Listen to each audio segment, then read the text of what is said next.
Hello, everyone, and welcome back to Soul Stained Ink. My name is Beth, and today I am here to do a quick book review over Open to the Spirit, God in Us, God with Us, God Transforming Us by Scot McKnight, with a foreword by Dave Ferguson.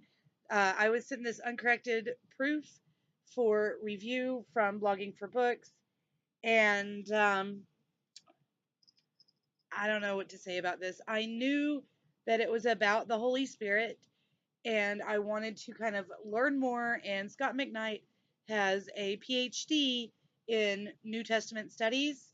I was really hoping that this was going to be straight biblical, and parts of it are, parts of it are not, but we will get to that in just a second. So, like I said, this is about the Holy Spirit. I'm just going to read you the first paragraph from the back so you have a better idea of what it's about.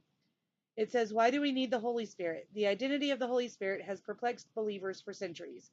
What specifically does the Spirit do in our lives? How can we know the Spirit more deeply and tap into the Spirit's power? Is it possible to be more aware of the Spirit's promptings and speakings into our lives?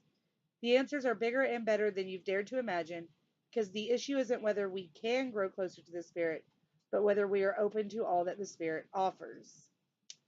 Um, And then he goes on to talk about how God dwells in us through the Spirit and all of those good things. Now, before I do my review, I feel like I need to tell you two things. Number one, my father is a Church of Christ minister, so I have grown up in the Churches of Christ and not in any of the other more charismatic groups. I've been to one Pentecostal gathering, and I think that's all. Like I have friends that are all denominations and no denomination and all of that stuff, but I've never really been a part of any of the more charismatic groups or anything like that. And yeah, number two is that I believe this man um, is a Baptist. He is a professor of New Testament at Northern Seminary in Lisle, Illinois. He's also written about 60 other books, including The Jesus Creed, The Heaven Promise, and The Hum of Angels. Um, so I knew that this was going to be different from what I would normally read when I got it. However, I wound up wanting to put it down by the end of chapter 4 and finishing it by honestly skimming most of it. I've given it a 3 stars. The writing is really well done. He's obviously quite capable of writing well and he knows what he's talking about. However, it leans less towards straight biblical studies and more towards uh, biblical studies mixed with the belief system of his particular denomination, and that did not sit as well with me being from a less charismatic denomination. But here are some things that I really liked about the book. Number one, that he openly admits that the Spirit exists. There are some people who say the Holy Spirit isn't really a thing. Um, so I enjoyed the fact that he talks about the Spirit like the Spirit is a thing. I believe it is. If you don't, that could be an interesting debate if you want to throw it down there. I don't know when I'll be able to answer you, but I will read and answer your comments. Number two, I really enjoyed his writing style. It is a very open discussion type writing style, which I enjoy in books like this. And number three, he did include a lot of verses from the New Testament, which in the very beginning of the book he said, "I'm a New Testament scholar. I will be providing, New Testament is what we're basing this on." There are some Old Testament scriptures as well, which I enjoyed having.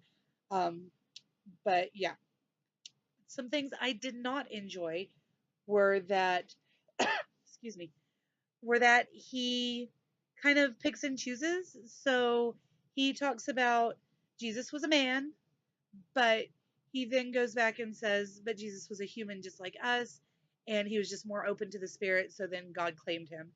And he talks about the Spirit moving people in Jesus's infancy when the priest um, grabs the child and speaks words over him. And then when he gets baptized by John the Baptist and says that at that point, that's when God claimed him and Jesus started um, talking about his Father in heaven. Totally skips over the fact that there is a verse or a section in the Gospels that talks about when Jesus was 12 and said, I have to be about my Father's business. One of the other things I did not enjoy about this book is that he says we have to have the spiritual baptism as well as regular baptism. And for me, those two things are kind of, they're the same.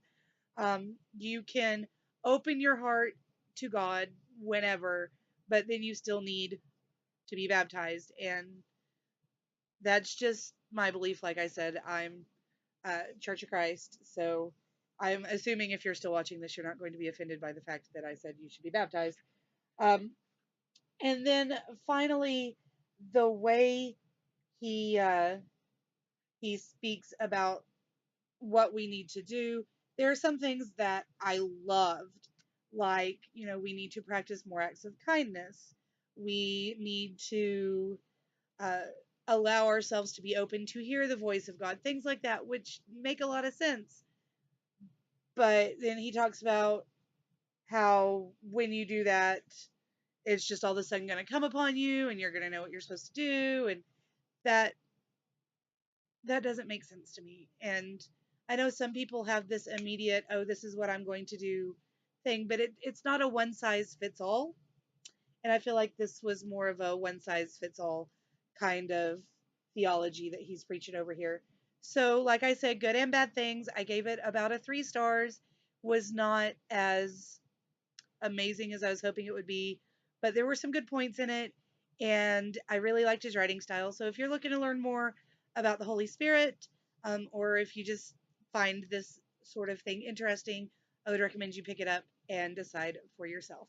That's all I've got for you guys today. I hope you are having a fabulous December, and hopefully I will talk to you again soon. Have a great day. Bye.